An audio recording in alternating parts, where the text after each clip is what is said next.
So guys, 8:38 na ng gabi. So malakas pa rin ang ulan dito sa lugar namin. Pabugso-bugso yung ulan na may kasamang hangin. Sana wag naman sanang lumaki ang tubig. Wag na sanang lumaki ang tubig, talagang nakakabahala na. Okay na tong ganitong hangin. Ibabadya ang ulan. Kanina tumigil na kanina eh. Biglang buhos ulit ng ulan. May kasamang hangin. Kanina tumila na. So mag-iingat tayo guys. Talagang nakakalungkot. Nakakalungkot talaga.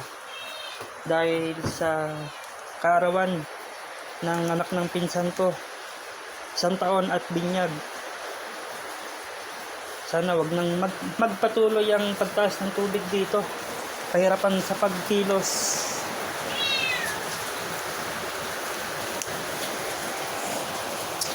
Sana tumila na to. Kami na nababahala dito.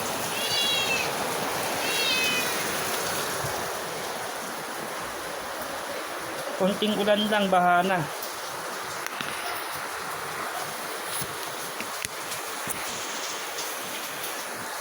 Ayusin lang natin yung tripod.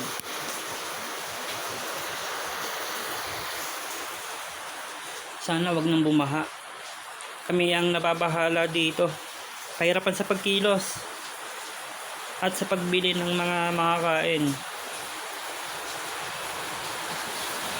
Talagang nakakalungkot talaga. Okay lang tong hangin guys. Labas tayo para tignan ang lagay ng tubig dito sa may labas ng bahay namin. Yan, ang lakas ng hangin. Pero yung solar, malakas ang ilaw mo. Yan. Maliit pa naman ang tubig dito sa labas ng bahay namin. Pag na sana magpatuloy, kami ang nababahala.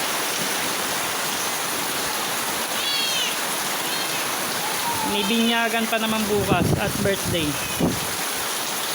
Ayan o. Lakas ng hangin o. Dahil sa bagat na dala nito.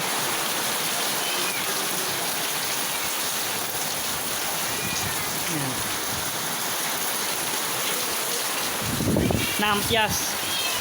Naampias ang ulan dito.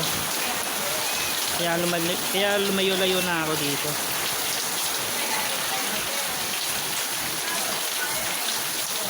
Ayun ang mga nagiinom. Nakakatakot na yung tubig dito. Kung sakaling lumaki, yun. Hanggang ngayon malakas pa rin ang ulan sa Cavite, kaya dito baksak ng tubig sa amin, sa may lugar namin. Sa Binyan, yan o. Huwag na sanang magpatuloy ito. Yung lakas ng hangin na yun. Kasi yung ano, kapag huwag na sanang dumagdag pa tong tubig na to. Nakakabahala na talaga. So hanggang dito muna tayo guys. Ingat, keep safe.